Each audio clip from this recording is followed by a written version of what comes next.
बिहार में सीवान इलाके के एमपी मोहम्मद शहाबुद्दीन के दो चेहरे हैं।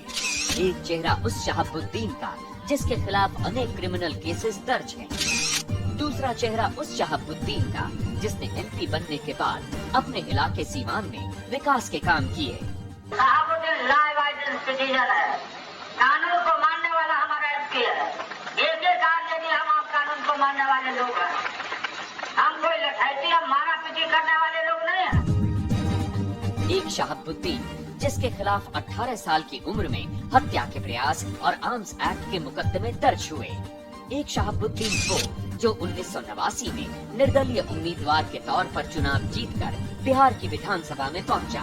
एक तरफ वो शहाबुद्दीन जिस पर हत्याओं और किडनैपिंग जैसे अपराधों की सूची बढ़ती गई, तो दूसरी तरफ वो शहाबुद्दीन जिसने 1986 से लेकर अब तक 4 लोकसभा चुनाव जीते। लालू यादव तो इतना गैर जिम्मेवार एक अपराधी को बचाने का काम कर रहे हैं। जब शहाबुद्दीन जेल में गए तो ये जेल में जाते हैं मिलने। जब शहाबुद्दीन को गिरफ्तार किया गया तो उन्होंने डीपी ओझा को बर्खास्त कर दिया। जब शहाबुद्दीन जेल गए तो लालू यादव अपने काफिले के साथ जेल जाते और कहते कि मेरा छोटा भाई है।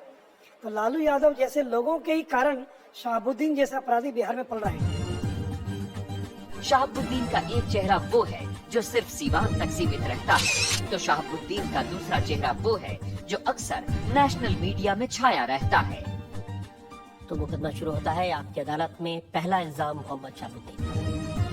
आपकी अदालत में मोहम्मद शहाबुद्दीन पर इल्जाम है कि ये अपराध जगत के सरगना हैं। ये बात सही है कि आपके जो विरोधी हैं बिहार में वो आपके आतंक से, आपके नाम से कांपते हैं?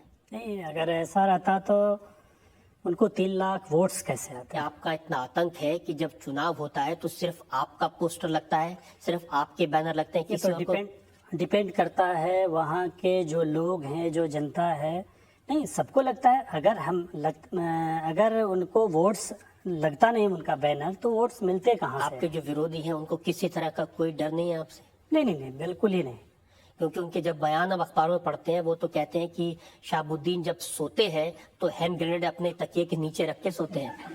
मैं बस आपके सामने हूँ, अकेला हूँ और मैं हमेशा अकेला रहता हूँ। मेरा कोई तस्वीर ऐसा मेरे समझ से नहीं होनी चाहिए, अगर शादी वादी में नहीं हो, जिसमें मेरा लश्कर और लश्कर के साथ मैं घूम रहा हूँ। मुझे जब भी देखेंगे अकेले ही देखेंगे।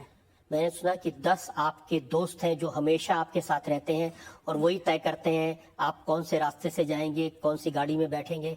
नहीं, बिल्कुल आपने ये सही फरमाया। हम स्कूल से 10 नहीं, हमारे स्कूल में जितने साथी थे वो कॉलेज में भी रहे, कॉलेज के बाद भी आज राजनीतिक जीवन में भी अगर वो सर्विस भी करते हैं तो मेरे साथ होते हैं। और ये सही है कि करीब 500 लोगों की फौज है जो आपकी सुरक्षा करती है, प्राइवेट आर्मी आपकी है? फिलहाल तो यही लोग दिख रहे हैं मेरे पास। मुझे किसी से लड़ाई ही नहीं है। अगर आपकी किसी से लड़ाई नहीं है तो सीवान के अलग अलग पुलिस स्टेशंस में आपके खिलाफ 34 आपराधिक मामले दर्ज क्यों हैं? नहीं, मैं बिल्कुल आपने सही फरमाया। मैं इसका मिसाल ऐसे दे दूं कि मैं अभी 2.5 साल हो गए हमें घर गए हुए। इस दरमियान मुझ पे 8 मुकदमे अगर दर्ज होते हैं, जिसको मुझे लगता है कि आने वाले सवालात में आपके वो भी होंगे, हरन के खाल रखने का, हरन का शिकार आने वाले करने क्यों? का। अभी सवाल पूछने मैं बता रहा हूँ, तो मैं इसलिए बता रहा हूँ कि जब मेरे ऑब्सेंट मेरे गैर मौजूदगी में 8 मुकदमे दर्ज हो सकते हैं, जिसका प्रमाण है मैं पौने 2 साल तक मैं जेल में बताता हूँ। ये जो 24 अप्रैल की आप बात कर रहे हैं, प्रतापपुर आपके घर जब पुलिस गई, जब उन्होंने वहां पर रेड की, उसकी जो जानकारी मेरे पास में है, वहां के जो एसपी हैं रतन संजय और डीएम CK अनिल, ये दोनों लोग गए थे रेड करने। और जब आपके 11 घरों की तलाशी ली गई, उसमें 80 अलग अलग बोर की गोलियां, होल्स्टर्स, नाइट विजन डिवाइस, BHF का वॉकी टॉकी, शेर की खाल, हिरण की 2 खालें और एक जिंदा हिरण बरामद किया गया। अगर मेरे पास लाइसेंस है इन अलग अलग बोरों का, तो फिर ये अवैध आपने डिक्लेयर कैसे किया? अगर वॉकी टॉकी की बात कर रहे हैं, उसकी अनुज्ञप्ति भारत सरकार ने मुझे लाइसेंस दिया। अगर आपने और दूसरे चीज़ों की बात की, नाइट विजन की, तो उसके भी मैं कस्टम क्लियरेंस डॉक्यूमेंट्स मेरे पास हैं।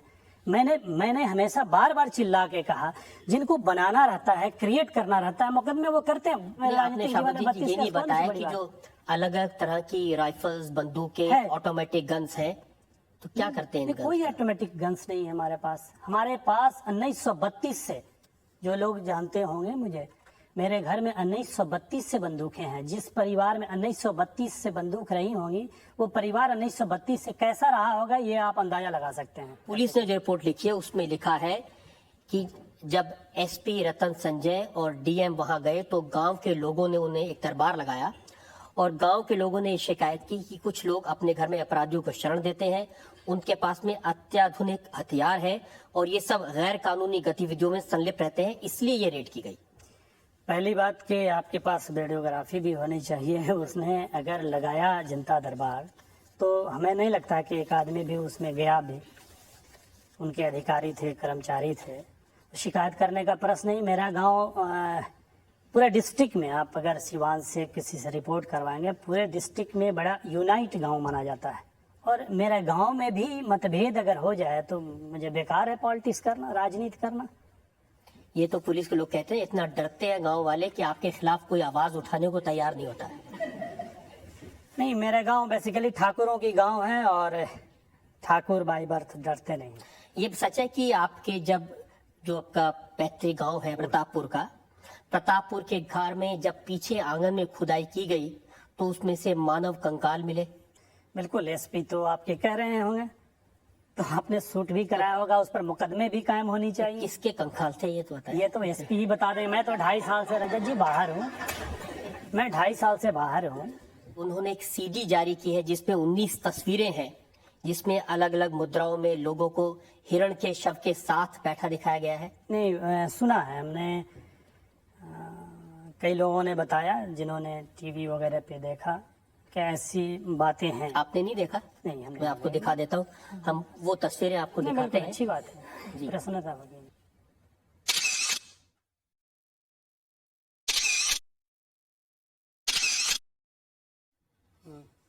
ये तस्वीरें हैं जिसमें मरे हुए हिरण के साथ आप और आपके साथी बैठे हैं, आप बहुत करीब से उसको देख सकते हैं। ये तो कानूनन अपराध है। हाँ, अपराध है। पहले तो इस तस्वीर पर ही संदेह है। अगर ऐसी बात है जिसने वैधता की आपने बात की, तो यूपी में ऐसा प्रावधान है और बिहार में भी कई जगहों पे कलेक्टर को यह अधिकार दिया गया है। जैसे आपने देखा होगा, शेर भी काफी पाबंदी है, लेकिन जब मैन ईटर हो जाता है तो सरकार को अधिकार होता है कि उसको परमिट करती है। यूपी में ऐसे ही जो जानवर फसल का नुकसान करते हैं, उनको आमतौर से डिस्ट्रिक्ट मजिस्ट्रेट को यह अधिकार होता है कि वो परमिट करें, और परमिट देते हैं। और कई लोगों के पास, मेरे जानने लोगों के पास, और इनमें ये तस्वीर कहाँ से बनाई गई, कहाँ से मैनिपुलेट की गई, मैं नहीं जानता, लेकिन ऐसा है, ऐसा नहीं, आपको याद तो होगा अगर आपने हिरण का शिकार नहीं, किया ये तस्वीर तो नहीं है, लेकिन ऐसा है और ऐसे हम लोग रहे हैं। यूपी में कई दोस्त हमारे हैं जो शिकार करते हैं, हम लोग भी जाते हैं, तो विथ परमिशन से करते हैं, पूर्वांचल में खास तौर से। ये जो हमने तस्वीरें देखी, इनके बारे में आपकी क्या सफाई है? क्या ये परमिशन लेकर के मारे गए? नहीं, इस तस्वीर के सही होने पर अभी मैं कोई मोहर नहीं लगा सकता हूँ, लेकिन ऐसा होता है। शाहबुद्दीन साहब, ये कोई पहली बार तो है नहीं कि आपके खिलाफ कोई क्रिमिनल केस किया हो, ये कोई पहली बार तो है नहीं कि प्रतापपुर में आपके घर रेड की गई हो। अगर इतिहास देखें तो 2 सितंबर 1985 को सिर्फ 18 साल के आप थे तो दफा 307 अटेम्प्ट टू मर्डर का केस आप पर बना था। अब इतनी पुरानी बात मुझे याद नहीं। मुझे तो याद है अच्छी तरह से। नहीं, ये केस बना भी होगा, बना होगा, मैं कह रहा हूँ, जब अगर अंकित है तो बना ही होगा, लेकिन कॉलेज के जमाना का रहा होगा, स्टूडेंट पॉलिटिक्स है, ये कॉलेज का ही मुकदमा होगा, कॉलेज से, कैंपस से बाहर का कोई मुकदमा नहीं होगा। 34 केसेस है और जो 34वां केस है, नहीं थे, ट्रायल हो गए, अभी केसेस चल रहे हैं। ये 34 नहीं, केसेस नहीं, गलत रिपोर्ट किसी ने किया है। यही दुखद है कि जो देखिए, ये तो जो सिवान के एसपी हैं, सिवान के डीएम हैं, या वहाँ के जो पुलिस अधिकारी हैं, उन्होंने अदालत में जो रिपोर्ट फाइल की है उसमें लिखा है। उसी में फंस रहे हैं ना वो फंस रहे हैं या आप फंस रहे हैं? मैं कहीं नहीं फंसा, मैं कहीं नहीं फंसा। 24 अप्रैल को एक बार रेड हुई थी अब 22 जून को वहां के जो नए डीएम हैं संतोष कुमार, उन्होंने भी आपके खिलाफ वारंट जारी किया है। बिल्कुल सुना है। ये तो और 24 जून को उन्होंने कहा कि ये जो ब्लैक बग जो हिरण को मारा, इसका भी केस रजिस्टर किया। नहीं, बिल्कुल किए होंगे। जब आप कह रहे हैं तो आपको तो झुटलाया नहीं जा सकता। शाहबुद्दीन जी, मैं तो इतना जानता हूं कि जिस आदमी के ऊपर 34 केसेस कभी ना कभी चले हो, ट्रायल हुआ हो, वो आदमी बिल्कुल भोला भाला तो नहीं हो सकता। मैंने कभी नहीं कहा कि मैं किसी मठ का मठाधीश हूँ, या मैं बस अपनी काम बड़े ईमानदारी से करता हूँ और बड़े बेबाकी से बोलता हूँ। आप जब बेबाकी से बोलते हैं तब इल्जाम ये लगते हैं कि आपकी जो राजनीतिक ताकत है उसका इस्तेमाल कर रहे हैं आप अपने अपराधों को बचाने के लिए। इसको लेकर के हमारे पास इल्जाम है, लेकिन इसका आप जवाब दें उससे पहले हम एक ब्रेक के लिए रुकेंगे और ब्रेक के बाद ये मुकदमा जारी रहेगा मोहम्मद शहाबुद्दीन पर। आपकी अदालत में आज हम जनता की तरफ से सफाई मांग रहे हैं सीवान के member of parliament Mohammad Shahabuddin से। आपकी अदालत में मोहम्मद शहाबुद्दीन पर आरोप है कि इन्होंने राजनीति का अपराधीकरण किया। शहाबुद्दीन साहब ये कहते हैं कि सारी दुनिया तो आपको अपराधी कहती है, आपके सारे विरोधी आपको क्रिमिनल कहते हैं, लेकिन लालू जी कभी क्रिमिनल नहीं कहते। हमने अभी लालू जी का बयान भी देखा। बड़े लीडर हैं, गलत तो बोल नहीं सकते। उनको अपनी राजनीति के लिए मोहम्मद शहाबुद्दीन के सहारे की जरूरत है। नहीं, न मैंने कभी किसी से इस्तेमाल हुआ, न मैंने कभी किसी को इस्तेमाल किया। मैं आपको रिसेंट एग्जांपल देता हूँ। जिस समय बिहार में असेंबली के इलेक्शन हो रहे थे, आपको जेल जाना पड़ा था। वहाँ के डीएम ने आपको आपके एरिया में सिवान में आने पर रोक लगा दी थी। मैं 2 वर्ष से जेल में था और उस पर crime control act district magistrate ने लगाया। उस पर कमिश्नर का जो ट्रायल हुआ उसमें कमिश्नर ने कमेंट किया कि बहुत उत्तेजना से पूर्ण होकर के डिस्ट्रिक्ट मजिस्ट्रेट ने ये कदम उठाया जो न्यायपूर्वक नहीं। लेकिन मैं शहाबुद्दीन साहब ये याद दिला रहा हूँ आपको कि 27 फरवरी को जब चुनाव खत्म हो गए, इलेक्शन का प्रक्रिया खत्म हो गई, राबड़ी देवी ने फिर से मुख्यमंत्री का काम संभाल लिया। जब चुनाव के नतीजे आ रहे थे, उन्होंने आपको वापस आने की इजाजत दे दी? नहीं, बिल्कुल दिया। और जिस दिन दिया उसके सुबह होकर के इन्होंने और एक क्राइम कंट्रोल एक्ट का मुकदमा शुरू कर दिया जो अभी चल रहा है। तो लगता है कि इन मुकदमों से पीछा नहीं छूटेगा आपका। जो व्यक्ति 2.5 साल से जेल में हो और उस 3 महीना निकलने के बाद अपने घर नहीं गया हो, उस पर अगर 10 मुकदमे आप कायम कर सकते हैं, इससे अंदाजा लगाया जा सकता है। मैं पुलिस के क्षमता पर या पुलिस के नियत पर शक नहीं करता हूं, लेकिन कभी कभी पुलिस में भी ऐसे दुर्भावनाओं से ग्रसित होकर के व्यक्ति आ जाते हैं जो इस तरह के कार्य कर। लेकिन ये तो सच है ना कि जब चुनाव आप लड़ते हैं तो उसमें बाहुबल का इस्तेमाल किया जाता है। सिवान में मीडिया होती है, आप जानते हैं कि कंट्रोवर्शियल चुनाव होता है हमेशा, तो पूरी मीडिया होती है। अगर सिवान के एक भी ऐसा तस्वीर आप दिखा दें, और खासतौर से मेरा इलेक्शन का, जिसमें बक्से लूटे जाते हो, बूथ कब्जे किए जाते हो, बहुत देश में दिखाया जाता है, दिखाया गया है, बिहार में भी दिखाए गए हैं, लेकिन बिहार में सिवान में अगर कोई दिखा दे तो मेरे शहाबुद्दीन जी, बक्से लूटने की, बूथ कैप्चरिंग की नौबत नहीं आती है। मैंने तो सुना है कि आपका जो विरोधी होता है उसका सिर कलम कर दिया जाता है। तो मेरे समझ से अगर इतने सिर कलम होते तो घनत्व के लिहाज से सिवान इस देश का सबसे डेंस शहर है, तो आधी आबादी हो गई रहती। 31 मार्च 1997 की बात है। जवाहरलाल नेहरू यूनिवर्सिटी के स्टूडेंट्स यूनियन के लीडर चंद्रशेखर प्रसाद आपकी कॉन्स्टिट्यूंसी में आपके खिलाफ भाषण दे रहे थे। दिन दहाड़े उनकी हत्या कर दी गई। मैंने कैरियर शुरू की चंद्रशेखर जी के साथ। मुझे जो जानते होंगे, मैं ऑल इंडिया स्टूडेंट फेडरेशन में आया। मेरे यहाँ पहले थे वो, हम दोनों एक ही कॉलेज के थे, डीएवी कॉलेज से, और वो वहीं से शुरू किए। वो वहाँ से दिल्ली आ गए, दिल्ली से फिर जेएनयू आ गए, जेएनयू में प्रेसिडेंट रहे और क्या वाइस प्रेसिडेंट रहे, क्या रहे। मैं एमएलए हो गया। जब भी मैं आता था मैं चंद्रशेखर के साथ ही रुकता था, मुझसे सीनियर थे वो। उन दिनों मैं जेल में हुआ करता था जब इनकी हत्या हुई थी। सबसे ज़्यादा दुखद बात तब हुई जब मेरे सबसे अजीज साथी की कत्ल होता है और मुझे उसमें मुलजिम मीडिया के माध्यम से बनाया मीडिया जाता नहीं है। शाहबुद्दीन जी, मीडिया नहीं, मीडिया ही, इसलिए कि सीबीआई ने, नहीं। देखिए सीबीआई ने जब जांच की और सीबीआई ने चार्जशीट की है, सीबीआई की चार्जशीट में जो 6 लोग हैं उनमें आप मेन एक्यूज्ड हैं और सीबीआई ने कहा कि आपने कॉन्स्पायर किया और उस किलिंग को डायरेक्ट किया। नहीं, ऐसा कहीं नहीं है। सीबीआई नहीं, ये जब मुकदमे हस्तांतरित किए गए सीबीआई को, तब माले वालों ने जो एफआईआर किया था उसमें ये था। और सीबीआई का जो फाइनल रिपोर्ट पढ़ेंगे उसमें आपको बात बहुत साफ हो जाएगा। अगर रहता तो मैं एक्यूज रहता, मैंने उसमें बेल भी नहीं लिया, मैं तो किसी और जेल में था। जो लोग पकड़े गए हत्या करने वाले, उन लोगों के आपसे गहरे संबंध साबित हुए। ध्रुव जायसवाल, नहीं, बिल्कुल। रुस्तम मियां, शेख मुन्ना और मोहम्मद रियाजुद्दीन। नहीं, ध्रुव जायसवाल से मेरे बहुत ही गहरे संबंध हैं। इससे मैंने सीबीआई के में जो हमारे साथ इंटरेक्शन हुआ, जो स्टेटमेंट है उसमें भी है। ध्रुव जायसवाल मेरे गाड़ी चलाते थे और आज भी अच्छे बिजनेसमैन है, लेकिन वही आपने 10 ग्रुप में आपने जो कहा उसमें भी। और एक लड़का मेरे गांव का है। स्वाभाविक है कि जब गांव का होगा तो मैं कैसे इनकार कर सकता हूं कि मेरे जानने वाला नहीं। तो ये लोग भी एक्यूज हैं कि नहीं है, सीबीआई कहाँ अपने चार्जशीट में इन्हें दाखिल किया।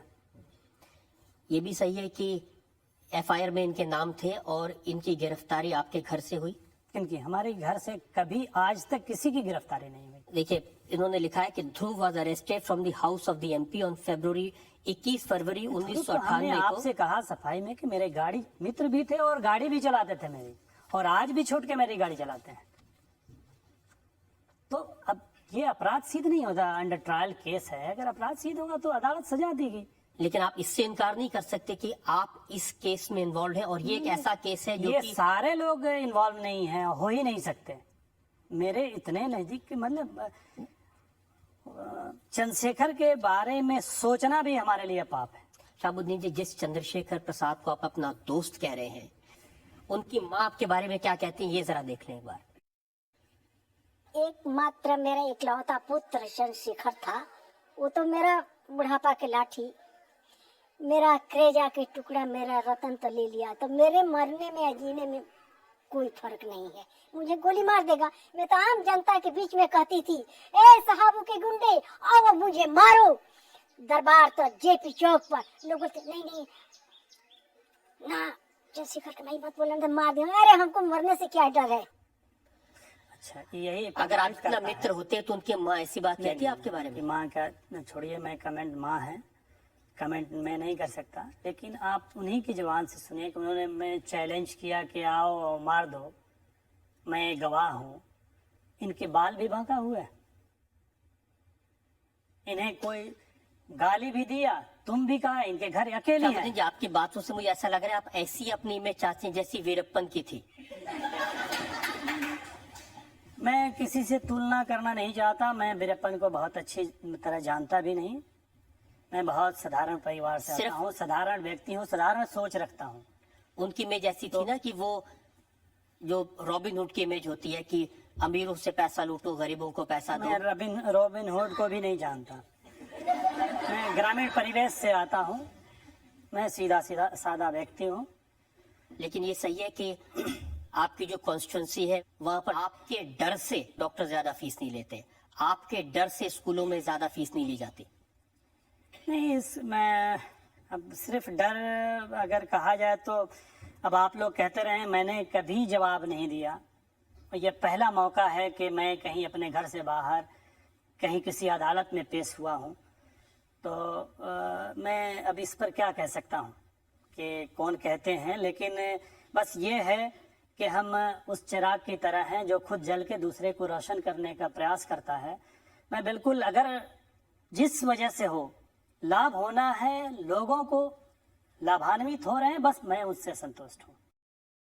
शाहबुद्दीन जी, बहुत लंबी फहरिस्त है इल्जामात और सवालात की। मोहम्मद शाहबुद्दीन पर आपकी अदालत में जनता के मुकदमे का एक और दौर, ब्रेक के बाद। आपकी अदालत में आज इल्जामात और सवालात के घेरे में है सीवान के member of parliament Mohammad Shahabuddin. आपकी अदालत में मोहम्मद शाहबुद्दीन पर आरोप है कि इन्होंने ताकत का दुरुपयोग किया। शाहबुद्दीन साहब, ये लोग कहते हैं कि सीवान इलाके में कोई अफसर ऐसा नहीं है जो आपके प्रभाव से बच सकता हो। अब इसको मैं कैसे प्रमाणित करूं, ये ऐसा प्रश्न है कि जिसकी प्रमाणिकता यहाँ नहीं मिल सकती है। ये सच्चाई बस नहीं है। मैं ये कह सकता हूँ कि मैं कभी भी किसी अधिकारी की स्थानांतरण या पदस्थापन में दखल अंदाजी नहीं किया। देखिए, अभी हाल ही में जो डीएम थे, जब उन्होंने आपके खिलाफ वारंट इशू किया तो उनका ट्रांसफर हुआ कि नहीं हुआ? कोर्ट ने निर्देश दिया, चीफ जस्टिस ने निर्देश दिया, चूंकि ये डिस्ट्रिक्ट मजिस्ट्रेट 5 जगह से हटाए जा चुके थे और इनके 3 कमिश्नर इन पर प्रोसीडिंग चलाया हुआ है और इनका पता कर सकते हैं कि इनका सीआर बिहार में अब तक जितने अधिकारी हैं उससे सबसे बुरे हैं। शहाबुद्दीन साहब, 15 साल से जब आपकी पार्टी की सरकार होगी तो उनका सीआर तो ठीक हो नहीं सकता, जो आपके विरोधी होंगे। अब पार्टी की आप बात कह रहे हैं तो ये लंबी बात हो गई और बड़े लोगों की, हम लोग बड़े छोटे लोग हैं इस मामले पे, ये बड़े लोग बताएंगे। मैं आपको उदाहरण और याद दिलाता हूँ। 16 मार्च 2001 बच्चू सिंह मीना, प्रतापपुर के एसपी, इन्होंने आपके घर पर जाकर तलाशी ली, एनकाउंटर हुआ और बहुत सारे अपराधी मारे गए। आपके घर से निकले थे वो लोग। उस वक्त भी मेरी सरकार थी। मेरी सरकार अगर इंटरफेयर करती, अगर दखलंदाजी करती तो रोक सकती थी। और दूसरा बात, बच्चू सिंह मीना क्यों गए मैं ये बता देता हूँ। एक डीएवी कॉलेज है जिसमें एक डीएसपी के बेटे एग्जाम दे रहा था और जिसके पेपर और कॉपी बाहर निकाल के लिखे जा रहे थे। मुझे प्रिंसिपल पीएन पाठक है, आज भी हैं, प्रभुनाथ पाठक, उन्होंने फोन किया कैसा हो रहा है, हम ईमानदारी अपने को गलानी महसूस कर रहे हैं कि सारे बच्चों को हम रोक रहे हैं और ये लड़का एक अकेला और डीएसपी बैठ के लिखवा रहा है। मैं वहाँ, ये मेरी गलती थी कि अनाधिकृत तौर पर मैं वहाँ गया। मैंने उसे कहा कि आपको एग्जामिनेशन हॉल में बैठना होगा। कहा कि आपको किसने अधिकार दिया? हम कहे आपको किसने अधिकार दिया? उसने एक पर्ची दिखाई कि मुझे यहाँ प्रतिनियुक्त किया है एसपी ने। फिर तू मैं हुआ, थोड़ा सा धक्का मुक्की भी हुई। उसके बाद से उन्होंने एक मुकदमा कायम किया। ये जो फैक्ट है, जो सच्चाई है, आप भी पता लगाएंगे, ये कमीशन में बातें हैं, कमीशन में आई है ये बातें। उसके बाद से ये बस एक एग्जामिनेशन में एक अधिकारी के बेटे के कदाचार को रोकने के लिए ये तमाम घटनाएं। अगर मैं आपकी बात मान भी लूं ये सही है, लेकिन क्या ये सही नहीं कि सुबह 11 बजे से लेके शाम को 5 बजे तक आपके घर में जो लोग थे उनसे और पुलिस के बीच में एनकाउंटर चला? अरे जनाब, ये देखना चाहिए घर में थे या वो मेरे विलेजर थे। ये तो डॉक्यूमेंट्स, उसे बिहार सरकार नौकरी दी है। एक मिनट, उसमें 4 ऐसे लोग थे जो 5 दिन पहले अरब से छुट्टी पर आए थे, उनके वीजा पासपोर्ट, तभी तो अदालत ने निर्देश दिया नौकरी देने के लिए उनके परिजनों को। इनके ऊपर हत्या के 8 मुकदमे कायम हुए हैं। के पास हथियार थे और उन्होंने पुलिस पर गोली चलाई। अब पुलिस अगर कहती है तो हो सकता है कि अमेरिका से हथियार लाए होंगे, कोई लोग अरब से आए होंगे, तो इस पर तो मैं कुछ नहीं कह सकता। लेकिन उन्होंने ये भी लिखा कि जब मकान की तलाशी हुई तो गवाहों के बताए अनुसार शहाबुद्दीन साहब उसी जगह पर रहते हैं। उनके पलंग के बिछावन के सिरहाने के नीचे छिपे हुए हैंड ग्रेनेड बरामद हुए। मेरे बिस्तर के नीचे से। हाँ, आप बिस्तर तकिए के नीचे रख के सोते होंगे हैंड ग्रेनेड। मैं शादीशुदा आदमी हूँ और बच्चे भी हमारे हैं। हैंड ग्रेनेड इतना सेंसिटिव चीज होता है कि मैं तो जाऊंगा ही जाऊंगा, या आप जाएंगे ही जाएंगे, बच्चे भी जाएंगे। मैं आपको एक और उदाहरण देता हूँ। 4 मई 1996 का सिवान के एसपी एसके सिंघल ने आरोप लगाया कि आपने उनके ऊपर फायरिंग की। ये लगे थे मुकदमे, मैं इनकार नहीं कर रहा हूँ, ये दर्ज किए गए थे। किन परिस्थितियों में दर्ज किए गए, कैसे दर्ज किए गए, मैं इलेक्शन के दिन की बात है। 2 दिसंबर 2003 मुजफ्फरपुर के आरक्षी महानिदेशक मल्होत्रा साहब ने 77 पन्नों की गोपनीय रिपोर्ट दी, जिसमें उन्होंने कहा कि शहाबुद्दीन हार्डकोर क्रिमिनल है। यशवंत मल्होत्रा का बयान है कि कोल्ड ब्लडेड मर्डरर है शहाबुद्दीन। गोपनीय रिपोर्ट को मैं क्या जानता हूँ, बस मैं तो आपके सामने हूँ, जिस तरह हूँ, जैसे हूँ। बस अगर चेहरे से अपराधी लगता हूँ तो इसमें मेरा दोष नहीं, ईश्वर का है। अगर व्यवहार से लगता हूँ उसमें मेरा दोष है, मैं प्रयास करूंगा कि सुधार लूं। मैं तो आपको एक के बाद एक उस इलाके के या तो डिस्ट्रिक्ट मजिस्ट्रेट हैं या पुलिस अफसर हैं। तो गोपनीय रिपोर्ट तो मेरे पास आती नहीं। आपके पास तो सब रिपोर्ट आती है, ऐसा हो नहीं सकता शहाबुद्दीन साहब को ये पता ना हो। एक तरफ सीके अनिल, एक बच्चू सिंह मीना, एक एसके सिंगल, एक यशवंत मल्होत्रा, सारे के सारे पुलिस अफसरों को आप ही मिले हैं केसेस फाइल करने के लिए? नहीं, मैंने आपसे पहले भी कहा कि अगर कुछ मेरी बनावट में ईश्वर ने, खुदा ने गलती की हो तो मैं उस पर कुछ नहीं कह सकता, लेकिन जो मेरा आचरण है, जो मेरा चरित्र है, वो आपके सामने है। जो मेरा अभी का है, अगर इससे मैं क्रिमिनल लगता हूँ तो आपकी अदालत में हूँ। जनता से पूछते हैं उसके मन में आपके लिए क्या सवाल है? जब भी कोई महत्वपूर्ण घटना होती है या कोई दुर्घटना होती है तो उस वक्त आप हमेशा जेल में ही होते हैं। क्या ये ऐसा कुछ प्लान होता है कि घटना होगी तो मैं उस वक्त जेल में होऊंगा या मैं जेल में होऊंगा तभी घटना होगी? ऐसा तो तकरीबन चातर क्रिमिनल ही कर सकता है। नहीं, बिल्कुल इस इत्तेफाक को आप जिस चीज से जोड़ दें, मेरा एक डिस्ट्रिक्ट है, 15 साल में न एक अपहरण हुआ है और न ही एक प्लानिंग किलिंग हुई है, एक भी। अपराध करने वाले जब सरगना बन जाते हैं तो अपराध कैसे होंगे? ये बात तो आपने कही और यही बात पुलिस भी कहती है। जो फहरिस्त आपके पास है, कम से कम जनता को ये तो बता दीजिए कि क्यों सारे पुलिस अफसर, सारे डीएम आपके पीछे पड़ जाते हैं। भी देखिए, उन शब्दों का मैं प्रयोग इस अदालत में नहीं करना चाह रहा था। क्या वजह है कि अगर फातमी मजबूत होते हैं तो वो आईएसआई हो जाते हैं, शहाबुद्दीन मजबूत होते हैं वो आईएसआई हो जाते हैं, अनवारुल मजबूत होते हैं वो आईएसआई हो जाते हैं? क्यों? ये समाज की कौन सी बनावट का हिस्सा है? क्यों ऐसा होता है हम ही लोगों के साथ? क्या हमें अधिकार नहीं कि मजबूती से अपने बातों को रखें? अगर अपने बातों को रखते हैं तो हम आईएसआई के एजेंट हो जाते हैं। ऐसा क्यों होता है? मेरे ही साथ क्यों होता है? और आडवाणी जी जा करके और जीना की तारीफ करते हैं, पाकिस्तान में तो कुछ नहीं होता। ये माइनॉरिटी के साथ, अकलियत के साथ क्यों होता है? मुझे लगता है बहुत चालाकी से आप इस बात का फायदा उठाने की कोशिश कर रहे हैं। क्या मानना है? मैं 15 साल से राजनीति में हूँ। 30 साल की एक नौकरी होती है, मैं आधी नौकरी निकाल चुका हूँ। मुझे किसी चालाकी की आवश्यकता नहीं है, लेकिन आपने अवसर दिया है मुझे अपनी पैरवी करने की। आज मुझे अवसर मिला है तो मुझे ये हक भी हासिल, अगर इस अवसर के साथ कोर्ट अगर परमिशन देता है खुद से पैरवी करने की, तो उसके साथ साथ ये हक देता है कि बड़े सफाई से अच्छे और बुरे दोनों पक्ष को अपने मैं रखूं। मैं रखने की कोशिश कर रहा हूँ। आपको पूरा हक है अपनी सफाई देने का, लेकिन सिर्फ छोटे मोटे क्रिमिनल केसेस नहीं है, बहुत गंभीर अपराध, देशद्रोह के अपराध आपके ऊपर लगे हैं। बिल्कुल, इन पर हम चर्चा करेंगे, लेकिन एक ब्रेक के बाद। आपकी अदालत में आज हम जनता की तरफ से मुकदमा चला रहे हैं मोहम्मद शहाबुद्दीन पर, सीवान के वो एमपी जिन पर 34 आपराधिक मुकदमे हैं। आपकी अदालत में मोहम्मद शहाबुद्दीन पर इल्जाम है कि इन्होंने देश के हित के खिलाफ काम किया। शहाबुद्दीन साहब बहुत बड़े बड़े पुलिस अफसर हैं जिनका शायद आपने तबादला करा दिया या जिनको नौकरी से हटवा दिया। एक उनमें से है डायरेक्टर जनरल ऑफ पुलिस रहे थे ओझा साहब। उन्होंने आपके बारे में क्या कहा, ये एक बार जरा आप सुन लीजिए। शहाबुद्दीन दुर्दांत अपराधी हैं। हत्या, डकैती, किडनैपिंग, कोई भी इस तरह का सबसे बड़ा से बड़ा अपराध नहीं है जिसका निर्देशन वो नहीं करते हैं या जिसमें खुद भाग उन्होंने नहीं लिया है। आईएसआई के एजेंट हैं, इसका प्रमाण है। आज सीबीआई भी कह रही है, हमने अपने रिपोर्ट में लिखा था, आज सीबीआई भी कह रही है।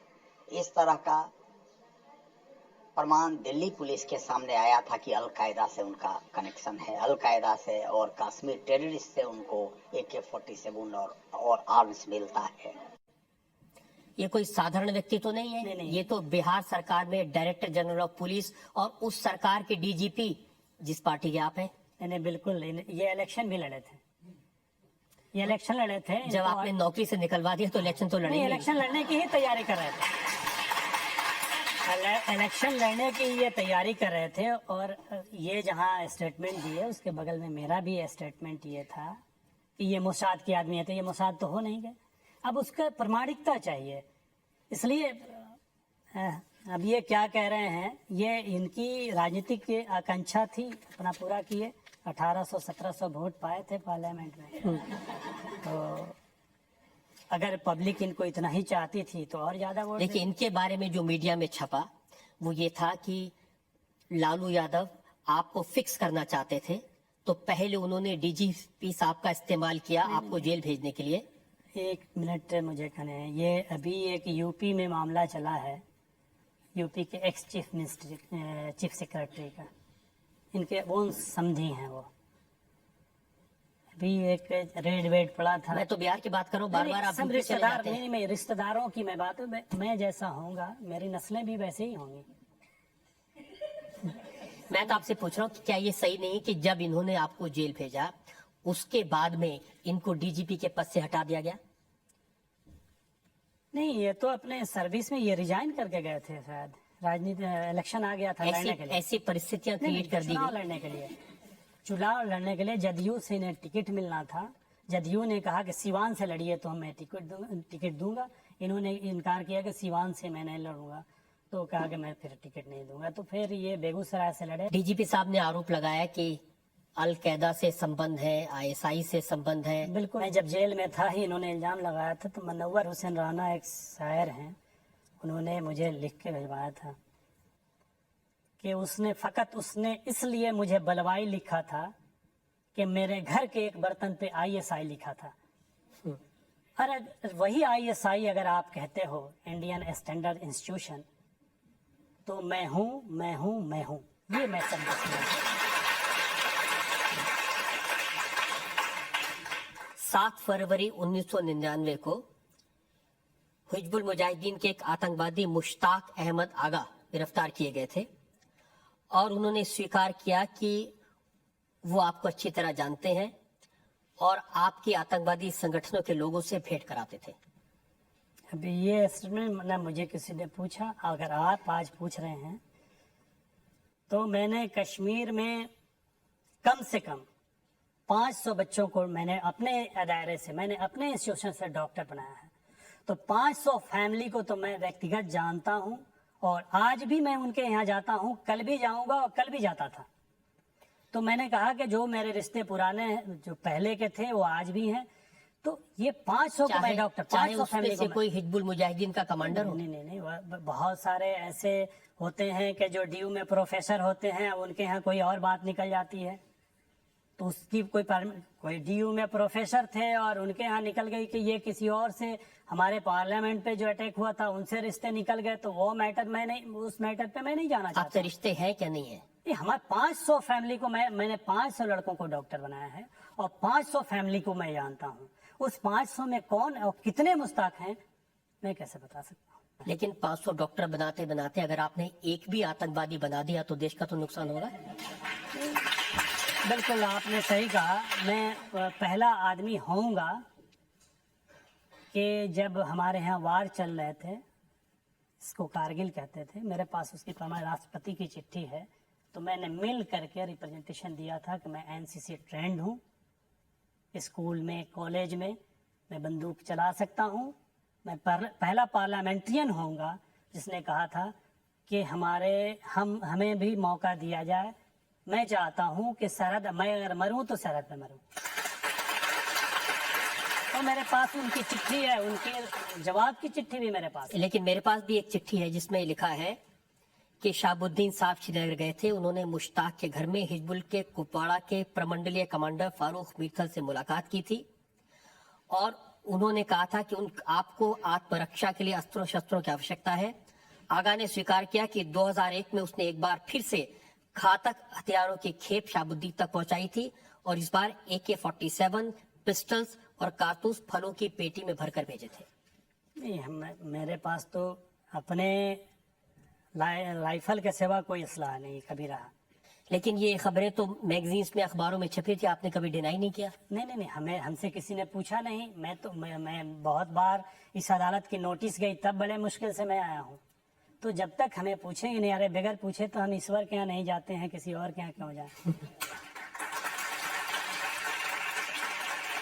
आपकी अदालत में मोहम्मद शहाबुद्दीन की सफाई पर जनता के जज का क्या कहना है, ये देखेंगे एक ब्रेक के बाद।